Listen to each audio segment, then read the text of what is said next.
देखते हैं कि ये तमाम काम की फहरिस्त मैं आपके सामने रखने को तैयार हूँ। आज दोबारा मजलिस पर उंगलियां उठाई जाती हैं कि क्या करेंगे, कैसा करेंगे। अरे मेरे अजीज दोस्तों और बुजुर्गों, जो साबिक़ा MLA साहब थे, सैलाब से ज़मीन कटती थी तो वो कहते थे कि नहीं, वो धंस गया, ज़मीन में धंस गया। आज अख्तरुल ईमान ने सरकार को इस्तेमाल करके वहाँ पर आपको सरकार से जो राहत का काम हो सकता था उसको करवाया। अभी भी बहुत से काम करवाना बाकी है। जहाँ पर रिश्वत है वहाँ पर ख़त्म करना है। वहाँ पर बहुत से गरीबों को तकलीफ भी हो रही है। नीतीश कुमार की सरकार ने रिश्वत को आम कर दिया है, हमको उसको भी ख़त्म करना है। मैं आपसे गुजारिश करने के लिए आया हूँ कि आप मजलिस इत्तेहादुल मुस्लिमीन को मजबूत करिए और इस बात को याद रखिए कि मजलिस के 4 विधायक को खरीद लिया गया। उन बेईमानों ने अपने ज़मीर को बेच दिया और जिन्होंने बढ़ के पैसे की बोली लगाई उनके सामने अपने आप को नीलाम कर दिया। एक अकेला अख्तरुल ईमान 5 साल तक ना सिर्फ अमूर की जनता की तकालीफ को उठा रहा था, बल्कि अकेले अख्तरुल ईमान बिहार के 19% गरीब और मजलूम मुसलमानों की लड़ाई लड़ रहे थे। जब ये 4 विधायक भाग गए और जाकर गैरों के दर पर अपने सर को झुका दिया और अपने ईमान को ख़राब किया, तो एक मीडिया के दोस्त ने मुझे फ़ोन करके तंजिया तौर पर कहा कि ओवैसी साहब, आपका अख्तर अकेला हो गया है। मैंने कहा, याद रखो, जो पैसों के बलबूते पर बिक गए वो बेईमान थे। जो पैसों को ठुकरा दिया उसका नाम अख्तरुल ईमान है। मैंने कहा कि जहाँ तक तुम्हारा सवाल है कि अख्तरुल ईमान अकेले हो गया, मैंने कहा मेरे दोस्त, जंगल में शेर अकेला रहता है, साथ में कोई नहीं रहता। अकेला अख्तरुल ईमान बिहार की विधानसभा पर भारी हो गया। ये जो 4 बेईमान भाग गए, क्या तुमने कभी उनकी जबान से सुना कि सीमांचल में क्या हो रहा है? क्या तुमने उनकी जबान से कभी सुना कि बीजेपी क्या कर रही है मुल्क में? अरे ये तो सिर्फ जीत की खुशी में भाग गए। इनको ना सीमांचल से मोहब्बत थी, ना आपसे मोहब्बत थी। इंशाअल्लाह ताला मुझे यकीन है कि गुलाम सरवर साहब भी इंशाअल्लाह आपकी बार कामयाब होंगे। मैं आपसे अपील करने आया हूं कि यकीनन हम कुलैया है, हम सुरजापुरी है, हम शेरशाहवादी है, हम कुरैश है, सब है। मगर एक बात याद रखिए, आप अपनी पहचान को जरूर बरकरार रखिए। अगर आप कुलैया हैं तो फकर से कहिए मैं कुलैया हूं। अगर आप सुरजापुरी हैं तो फकर से कहिए कि मैं सुरजापुरी हूं। मगर याद रखिए इस बात को कि बीजेपी ने जो कानून बनाया, वक्फ तरमीमी कानून, मस्जिद छीनने का कानून बनाया, जिस जगह पर जाकर कुलैया भी सजदा करता है रब्बे करीम के सामने, जिस जगह पर जाकर सुरजापुरी भी सजदा करता है, मोदी हमको एक देख रहा है। इसीलिए मोदी और नीतीश, चिराग पासवान हमारी मस्जिद को छीनने का कानून बना रहे हैं। क्या आप तैयार हैं अपनी मस्जिदों को देने के लिए? बताओ मेरे को।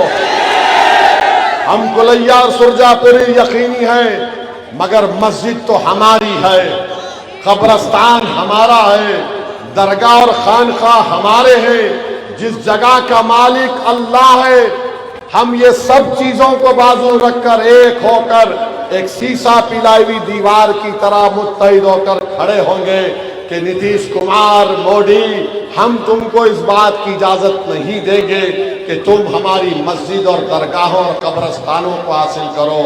मेरे अजीज दोस्तों और बुजुर्गों, मैं आपसे अपील करने आया हूं कि मुत्तहिदा तौर पर अपने एक वोट का इस्तेमाल करिए। लोग आएंगे, आकर मुख्तलिफ बातें करेंगे, अज़बियत की बातें करेंगे, मगर याद रखिए हम मुत्तहिद रहे तो जिंदा रहेंगे। जैसा कि किसी मजलिस के एक मरहूम क़ायद ने कहा था कि इत्तेहाद जिंदगी है, इंतशार मौत है। इत्तेहाद जिंदगी है और इंतशार मौत है। हम मुत्तहिद रहेंगे तो कोई हमारे घर के करीब नहीं आएगा, कोई हमारी मस्जिद के करीब नहीं आएगा। अगर इंतशार में पैदा हो जाएंगे तो ना हमारा घर रहेगा, ना हमारी मस्जिद को खतरा पैदा हो जाएगा और हमारी शनाख्त को खतरा पैदा हो जाएगा। दुश्मन तुमको बांटना चाहता है। मजलिस तुमसे कह रही है कि कलमे की बुनियाद पर हमने मुत्तहिद हुए थे, मजलिस के परचम तले हम कलमे की बुनियाद पर मुत्तहिद रहेंगे। हम सुरजापुरी हैं, हम शेरशाहवादी हैं, कुलैया हैं, मगर जब मामला कलमे का आता तो हम सब नबी करीम सल्लल्लाहु अलैहि वसल्लम के उम्मती हैं, उनके गुलामों के गुलाम हैं। तो ये जो मजलिस के दुश्मन है, ये हमारे इत्तेहाद को तोड़ना चाहते हैं। मैं आपके सामने गुजारिश कर रहा हूं कि अपने इत्तेहाद को कमजोर होने मत दो मेरे भाई। मजलिस से दुश्मनी क्यों है? क्योंकि मजलिस ने इन लोगों की जो ठेकेदारी थी सीमांचल में, उस ठेकेदारी को खत्म कर दिया। ये लोग समझते थे कि चुनाव आएगा और हालत मजबूरी में हमको वोट डालेंगे। ना इनके गांव में रोड का काम होगा, ना पुल का काम होगा, ना राहत का काम होगा, ना किसान को उसकी फसल की कीमत मिलेगी। जब से मजलिस का एमएलए कामयाब हुआ, आप देख रहे हैं कि इनकी नींद हराम हो चुकी है। क्योंकि मजलिस एक विकल्प बन के आई है सीमांचल में। मजलिस एक मुतबादल ताकत के तौर पर उभरी है, सिर्फ आप लोगों की दुआ और ताईद की वजह से। जो ख्वाब कभी तस्लीम साहब देखते थे, जिंदगी ने उनसे वफा नहीं की, मगर मैं तुमसे वादा कर रहा हूं कि तस्लीमुद्दीन का हर ख्वाब असदुद्दीन ओवैसी और अख्तरुल ईमान और गुलाम सरवर पूरा करेंगे। और अगर मरहूम तस्लीमुद्दीन को खिराज अकीदत पेश करना है तो हमको और आपको एक तस्लीमुद्दीन नहीं, मजलिस ऐसे 1000 तस्लीमुद्दीन को पैदा करने की कोशिश करेगी। कोई तस्लीमुद्दीन का जानशीन नहीं हो सकता, वो बहुत बड़ा नेता था, मगर उनकी तरह बेबाक तरीके से कौम और मिल्लत के लिए तो हम काम कर सकते हैं। उनकी जिंदगी हमारे लिए एक शमा है कि हम उस रास्ते पर चलेंगे तो ना सिर्फ सीमांचल का फायदा होगा बल्कि बिहार का फायदा होगा। तो मेरे अजीज दोस्तों और बुजुर्गों, मुत्तहिद रहिए। और हम मोदी को, अमित शाह को ये पैगाम दे रहे हैं कि बार बार सीमांचल को बदनाम करने की कोशिश छोड़ दो। क्या बात है कि सीमांचल को जैसा ही मोदी आते, इनको लगता है यहां पर आबादी बढ़ रही है। अच्छा मोदी जी, आपके भाई बहन कितने हैं? 5 हैं, 6 हैं, बताओ। अमित शाह आपके कितने परिवार में लोग हैं बताओ? मगर सीमांचल में आते ही बोलते हैं अरे आबादी बढ़ रही है, यहां पर घुसपैठी आ गए, यहां पर बांग्लादेशी पना ले रहे। मोदी जी, इस देश में एक बांग्लादेशी को तो मैं जानता हूं, आप भी जानते हैं। जो मोदी जी की मुंह बोली बहन है, जिसको बांग्लादेश की जनता ने भगा दिया, तो मोदी जी ने कहा आजा प्यारी बहना, दिल्ली में मेरी छत्र छाया है। मोदी जी, पहले उस बांग्लादेशी को सीमांचल लाइए, हम उसको रास्ता बताएंगे बांग्लादेश का, उसको बांग्लादेश भिजा देंगे। आप वो बांग्लादेशी को नहीं भिजाना चाहते जो बांग्लादेश की है, मगर आप सीमांचल में आकर इस तरह की बकवास करते हैं। हम नीतीश कुमार से पूछना चाहते हैं, ये तुम्हारी सियासत है? कहां गया तुम्हारा विकास का वो झूठा नारा? आज तुम आ गए सीमांचल को बदनाम करने के लिए। सीमांचल की जनता मोदी की इस बकवास का इंशाअल्लाह ताला जब मतदान होगा, हक राय दही का दिन होगा, तो इस कलमे की उंगली उठाकर पतंग छाप पर बटन दबाकर हम जवाब देंगे। तो मेरे अजीज दोस्तों और बुजुर्गों, हमको डरने और घबराने की जरूरत नहीं है। बिहार में आज मोदी यहां पर आते हैं और आकर ये बकवास करते हैं, ये नहीं बताते सीमांचल वासियों को कि क्यों एम्स का दवाखाना सीमांचल में नहीं खोला जाता, क्यों गाया की तरह फैक्ट्री की जो पॉलिसी है सीमांचल में नहीं लाती, क्यों जलालाबाद जलालनगर से लेकर किशनगंज तक रेलवे की ट्रैक क्यों नहीं डाली जाती, जिसमें इस विधानसभा में भी एक रेलवे स्टेशन बन सकता है, क्यों कोचा दामन में रेलवे स्टेशन नहीं बनता, किशनगंज में अलीगढ़ मुस्लिम यूनिवर्सिटी का एक छोटा सा कैंपस है, उसको खत्म करने के लिए बीजेपी तुली हुई है, क्यों? क्योंकि बच्चे पढ़ने वाले मुसलमान, क्यों यहां पर अनानास की पैदावार होती है, चाय की होती है, मकाई की होती है, केले की होती है, उसकी कीमत क्यों नहीं दी जाती, क्यों बताओ क्यों नहीं दिया जाता? मगर मोदी आकर यहां पर बकवास करेंगे कि घुसपैठी है, फुला है। अरे देश के प्रधानमंत्री, अगर तुम अपनी डिग्री नहीं दिखाना चाहते तो हमसे तुम कैसा पूछ रहे हो?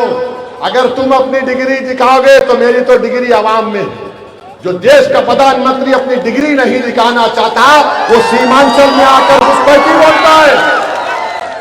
ये कौन सी मोहब्बत है? देश के प्रधानमंत्री ये जेब नहीं देता, मगर देश के प्रधानमंत्री हैं। बांग्लादेश में इनकलाब आया, इनको खबर नहीं। पड़ोस में नेपाल है, नेपाल में वहां की हुकूमत का तख्ता पलट दिया गया, मोदी को नहीं मालूम, मगर सीमांचल में घुसपैठी आ रहे हैं। माने इस तरह की नफरत के मजारे किए जा रहे हैं। मेरे अजीज दोस्तों और बुजुर्गों, बीजेपी नीतीश कुमार, चिराग पासवान और कुशवाहा साहब ने एक ऐसा काला कानून बनाया तो पूरे देश के मस्जिदों को खतरा पैदा हो गया। आप बताइए, बिहार में हिंदू धर्म का बोर्ड है, उसमें कोई गैर हिंदू मेंबर नहीं बन सकता। हम भी मानते हैं उसको। बिहार में बोध गाया है, वहां पर उसका मेंबर सिर्फ बोध और हिंदू भाई बन सकता है। मगर हमारे वक्फ बोर्ड में, मुस्लिम वक्फ बोर्ड में 3 गैर मुस्लिम मेंबर बनेंगे। बताओ क्यों? जब वहां नहीं बन सकते तो यहां कैसे बनेंगे? मैं मस्जिद चलाऊंगा, दरगाह है तो उर्स मैं करूंगा, कब्रस्तान है तो मैं कब्रस्तान चलाऊंगा, ईदगाह है तो नमाज मैं पढ़ाऊंगा। मगर मोदी जी बोल रहे, हाँ वक्फ का मालिक अल्लाह हो सकता है, मगर मैं मालिक बनने की कोशिश करूंगा। मोदी जी, जिस जगह का मालिक अल्लाह है ना, अल्लाह उसकी हिफाजत करेगा और हमारी भी हिफाजत करेगा इंशाअल्लाह होगा। ये काम ऐसा कानून बना दिया गया है। मेरे अजीज दोस्तों और बुजुर्गों, मेरी आपसे दबन गुजारिश है कि मजलिस से दुश्मनी, मुखालिफत क्यों? अख्तर अली ईमान ने मुझसे फोन करके कहा कि सर, मेरे पास जिम्मेदार कौम और मिल्लत के लोग आए हैं और वो कह रहे हैं कि आप इत्तेहाद करना नहीं चाहते महागठबंधन से, ओवैसी अकेला काम करना चाहता है। मैंने कहा अख्तर भाई, वो जो बोलेंगे आप खत पे लिख के साइन करके लालू जी को भिजा दो। अख्तर अली ईमान ने लालू जी को खत लिखा। फिर उनके बेटे ने कहा कि मुझे नहीं मालूम, मुझे नहीं बताया गया। हम तो जरा रिवायती है ना, अगर हमारे घर में हमारे अब्बा हैं या हमारे बुजुर्ग बड़े हैं, अगर हम उनको बोल दिए तो लाइन डालते, बस खत्म, हम अदब के दायरे से बाहर नहीं निकलते। खैर मामला अलग है। यहां पर अख्तर भाई ने उनको भी लेटर लिख लिया, तेजस्वी को। क्या लिखा अख्तर अली ईमान ने? याद रखो मेरी इस बात को, यह आसान काम नहीं था मेरे लिए, अख्तर अली ईमान के लिए। हमारे 4 विधायक को तेजस्वी ने खरीदा था, 4 विधायक को तेजस्वी ने खरीद लिया। उसके बावजूद भी हम खत लिखे। क्यों लिखे? क्योंकि हम सीमांचल और बिहार की सरजमीन पर दोबारा मोदी और नीतीश कुमार की हुकूमत को देखना नहीं चाहते थे। हमने अपने नुकसान को बर्दाश्त किया और आप जानते हैं कि कितनी मेहनत करके आप वोट डालते हैं पोलिंग के दिन। धूप में खड़े होती हमारी माँ और बहनें बच्चों को लेकर, भूखे रहते हमारे बुजुर्ग, नौजवान भूखा रहता है, भागते रहता है। उसके बावजूद भी हमने अपने कलेजे पर, दिल पर पत्थर रखकर फैसला लिया कि नहीं, बीजेपी को हम नहीं देख सकते क्योंकि बिहार में बीजेपी का मुख्यमंत्री ना बने। अख्तरुल ईमान ने क्या लिखा सुनो मेरे कुलैया भाइयों। अख्तरुल ईमान ने कहा कि अगर तुम मुख्यमंत्री बनते तो हमको मंत्री का पद मत दो, हमको कुछ नहीं चाहिए, तुम इख्तिदार पे रहो, हमको सिर्फ एक चीज चाहिए कि तुम अपने कलम से लिखकर दे दो कि सीमांचल डेवलपमेंट काउंसिल बनाया जाएगा और सीमांचल के मुकद्दर के फैसले सीमांचल की जनता करेगी। बताओ, मैंने अपने 4 एमएलए को लूटने वाले को खत लिखा और कहा कि मंत्री नहीं चाहिए, सीमांचल से इंसाफ कर दो। और तेजस्वी कहते कि मुझे आकर डराया गया। अरे क्या डराते हैं? अरे हम वो लोग हैं जो किसी माइका लाल से ना डरते सिवाय अल्लाह से डरने वाले हैं। ना हम किसी को गैर जरूरी डराते हैं। हाँ, अगर कोई हमको आकर छेड़ता है तो हम उसको कहते हैं छेड़ मत, अगर छेड़ेगा तो तुझे छोड़ेंगे नहीं, याद रख। अब खत लिख कर दे दिया, अब और क्या कर सकते? तुमको फैसला करना है, मगर याद रखो हम तो चुनाव लड़ेंगे। हमने कहा 6 सीट दे दो, 5 तो हम जीते हैं। अब नहीं मालूम, जो लोग अपने आप को सेक्युलरिज्म का बड़ा पहलवान समझते हैं, जो लोग अपने आप को कहते हैं कि हम ही सेक्युलर हैं, बाकी के सब कम्युनल हैं, मेरे भाई, जो लोग हम पर गालियां देते हैं कि ओवैसी बी टीम है, मेरे भाई कभी ये भी तो सोचो कि जब उत्तर प्रदेश के इलेक्शन हो रहे थे 2022 में, मेरी गाड़ी के ऊपर 6 फीट से टोल गेट के ऊपर 6 गोलियां चलाई गई थी। 6 गोलियां 6 फीट से। बताओ, ये बी टीम का कोई काम है? 6 फीट से 6 गोलियां मेरी गाड़ी पे चलाई गई। अल्लाह का करम था, आप लोगों की दुआएं थी, मेरी मां की दुआ थी, अहले दिल की दुआएं थी, अल्लाह ने मुझे बचा लिया। मगर मैं मौत से डरने वाला नहीं हूं, मैं मौत से नहीं डरने वाला हूं। हम सबको एक दिन जाना है उस जमीन के अंदर, चाहे कोई वक्त का सिकंदर हो, वक्त का प्रधानमंत्री हो, कुछ हो, सबको जाना है जमीन में। हमारा असल घर तो वो रहेगा, हमारा असल बिस्तर तो मट्टी रहेगी 10 फीट के अंदर। मुझे मौत का डर नहीं है, मुझे डर इस बात का है मेरे भाई कि मरने के बाद जब पूछ होगी हम क्या जवाब देंगे। मुझे खौफ तो इस बात का है कि जब खबर में वो चेहरा दिखाया जाएगा, बोलो ये कौन है, तो हम सब लोग आंख में आंसू लाकर बोलेंगे ये रहमतुल आलमीन सल्लल्लाहु अलैहि वसल्लम इंसान। मुझे डर इस बात का है कि हशर के मैदान में क्या मेरा नाम और हमारा नामा अमल सीधे हाथ में मिलेगा या बाएं हाथ में मिलेगा। मौत तो हक है। अरे हम गोलियों से नहीं डरने वाले, मरना तो एक दिन है, इंशाअल्लाह हम सब मरेंगे। मगर याद रखो, जिंदगी वो जिंदगी कामयाब है जो गरीब और मजलूमों के लिए अपना वक्त गुजार दे। जिंदगी वो जिंदगी कामयाब है जो कि अल्लाह के खौफ से उसके आंख में आंसू आ जाए। जिंदगी वो जिंदगी कामयाब है जब रहमतुल आलमीन का जिक्र हो तो हमारे हाथ के बाल और रोंगटे खड़े हो जाए और हम पुकार कर कहें कि हम उस नबी की रसूल की उम्मत। तुम गोलियां चलाते हो और मुझे गाली देते। अच्छा ये बताओ, अभी 10 दिन 15 दिन पहले उपराष्ट्रपति का चुनाव हुआ, किसको वोट दिया? मैं एक वोट था मेरा। हमारे मुख्यमंत्री तेलंगाना के रेवंत रेड्डी ने फोन करके कहा, असद भाई आप इंडिया अलायंस का साथ दो।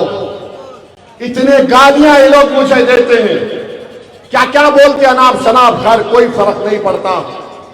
मेरी इज्जत का मालिक, आपकी इज्जत का मालिक अल्लाह है। ये बच्चे पुकार लिए तो मेरी इज्जत में फर्क आने वाला नहीं है। मैं जाकर रेवंत रेड्डी को बोला कि ठीक है, आप कह रहे हैं सुदर्शन रेड्डी साहब को वोट दो। सुप्रीम कोर्ट के जज थे जस्टिस सुदर्शन रेड्डी, उन्होंने मुझे फोन किया और कहा ओवैसी भाई मैं आके मिलना चाह रहा हूं आपसे। मैंने कहा सर मत आइए, हम मुसलमानों पर आपका एक एहसान है। आप जब हाई कोर्ट के जज थे आपने मुस्लिम रिजर्वेशन के बारे में अच्छा जजमेंट दिया था। मेरे भाई हम किसी का एहसान भी नहीं भूलते। मैं जाकर वोट डाला। बोलो क्या बोलोगे, क्या बोलोगे बोलो। तीसरी बात बोलते वो हैदराबाद से आया। हाँ हैदराबाद से आया, चांद से नहीं आया हूं, हैदराबाद से आया हूं। और तुम क्या करते, हरियाणा से जो यादव आया तुमने उसको राज्यसभा के एमपी बना दिया और बोलते हैदराबाद से आया। अरे बाबा हैदराबाद भारत का हिस्सा है। और एक बार जब बिहार में सीमांचल में हमने अपना झंडा लगा दिया तो बार बार आऊंगा, जब तक जिंदगी वफा करेगी बिहार और सीमांचल को आता रहूंगा, तुम्हारे लिए लड़ता रहूंगा, तुम्हारे इंसाफ के लिए लड़ता रहूंगा। हमारी मां और बहनों के बहते हुए आंसुओं को कम करने की कोशिश करूंगा। नौजवानों को उम्मीद दिलाऊंगा, नौजवानों को जज्बा दिलाऊंगा, नौजवानों से कहूंगा डरना नहीं, हिम्मत से काम करो। अरे आऊंगा, बिहार किसी के बाप की जागीर नहीं है, असदुद्दीन ओवैसी आएगा। तुम ये समझ रहे कि तुम्हारे बकवास बातों को सुनकर मैं पीछे हट जाऊंगा? मैं पहले भी कह चुका हूं मौत मुझे रोक सकती बिहार आने से, मगर जिंदा जब तक हो तुम्हारे दरमियान में रहूंगा। बल्कि वसीयत कर रहा हूं अगर मेरी मौत आ जाए अल्लाह के हुक्म से तो हो सके तो जिस हिंदुस्तान के कोने में मेरा जनाजा होगा मैं तुम्हारे कंधे पर खबर में जाना चाहूंगा। तुम आना पड़ेगा तुमको। ये अब तुम्हारा मेरा रिश्ता है। मैं तुम्हारे भाई का बेटा नहीं, मैं तुम्हारी बहन का बेटा नहीं, मगर मेरा और तुम्हारा खून के रिश्ते से बड़ा रिश्ता है। वो रिश्ता कलमे का रिश्ता है मेरे भाइयों। और जिसको अल्लाह ने जोड़ा उसको कोई ताकत तोड़ नहीं सकती। ऐ जालिमों बिहार को आए, अरे भारत के किसी कोने में अगर कोई पुकार कर कहेगा वैसी तो मैं दौड़ता हुआ पागलों की तरह जाऊंगा। सीमांचल एक इंसाफ का मसला है, सीमांचल भारत की तरक्की का मसला है। और मेरा ख्वाब है कि एक दिन इंशाअल्लाह ताला सीमांचल का नौजवान, सीमांचल की हमारी बेटी बिहार की क़यादत करेगी, बल्कि भारत की भी क़यादत करोगे। तो मेरे अजीज दोस्तों और बुजुर्गों, मेरी आपसे दबन गुजारिश है कि वोट डालने जब जाएंगे तो पतंग छाप के निशान पर बटन दबाएंगे, बटन दबाएंगे, बटन दबाएंगे, बटन दबाएंगे। पतंग के निशान पर बटन दबाना। मोदी, नीतीश, चिराग पासवान, कुशवाहा साहब को बताना काला कानून तुमने बनाया, मस्जिदों को छीनने का, तुमने सीमांचल को बदनाम करने की बात की, ये ले बटन पतंग पर। और जो लोग हमको गाली देते थे हम उनसे कहेंगे 5 साल में अख्तर उल ईमान ने 800 करोड़ के काम करवाए, हम दोबारा बटन दबा रहे पतंग छाप पर ताकि अख्तर उल ईमान अब की बार 1000 करोड़ के काम यहां पर करवाए। तो आप इंशाअल्लाह ताला पोलिंग बूथ को जाके भूल तो नहीं जाएंगे ना? इत्तेहाद पोलिंग के दिन दिखाना मेरे भाई। अब हम यहां से जाएंगे, कल से शैतान के एजेंट आएंगे। हम जाएंगे, कल शैतान के एजेंट आएंगे और बोलेंगे कल जरा जबरदस्त भड़काऊ भाषण देकर गया ओवैसी ने, उसकी बातों पर भरोसा मत करो। आपको एक ही जवाब देना है, आपको कुछ नहीं कहना है। आप क्या कहेंगे? आई लव मोहम्मद सल्लल्लाहु अलैहि वसल्लम। तो ये बोलने से शैतान भागता। जैसा ही जिक्र हुआ हबीब का, भागता उन्हें। तो ये पूरी शैतानी ताकतों को शिकस्त देना है। एक जो लोग आज मंजलिस से पूछ रहे अख्तरुल ईमान तुमने 5 साल में क्या किया, जालिमों 30 साल का हिसाब मैं तुमसे पूछूंगा, तुमने क्या किया बताओ। 50 साल का हिसाब मैं तुमसे पूछूंगा, बताओ तुमने क्या किया। याद रखो, हिसाब की अगर बात करोगे तो फेरिस्त बहुत लंबी है। भागलपुर के फसाद के बारे में पूछा जाएगा, किसकी सरकार थी भागलपुर का जब फसाद हुआ था। बहरहाल अजीज दोस्तों और बुजुर्गों, मुत्तहिद रहिए, अपने इत्तेहाद पर भरोसा करिए। अख्तरुल ईमान आपका खादिम है, इस खादिम को आप कामयाब करिए। अख्तरुल ईमान को आप कामयाब करेंगे तो ये आपके इत्तेहाद की कामयाबी होगी। तो पतन चाप पर बटन दबेगा तो लगाइए मेरे साथ नारा, सीमांचल जिंदाबाद, सीमांचल जिंदाबाद, सीमांचल की जनता जिंदाबाद, तस्लीम साहब जिंदाबाद, हमारा इत्तेहाद जिंदाबाद, हमारा इत्तेहाद जिंदाबाद। नारे तकबीर, नारे तकबीर। अल्लाह सलाम।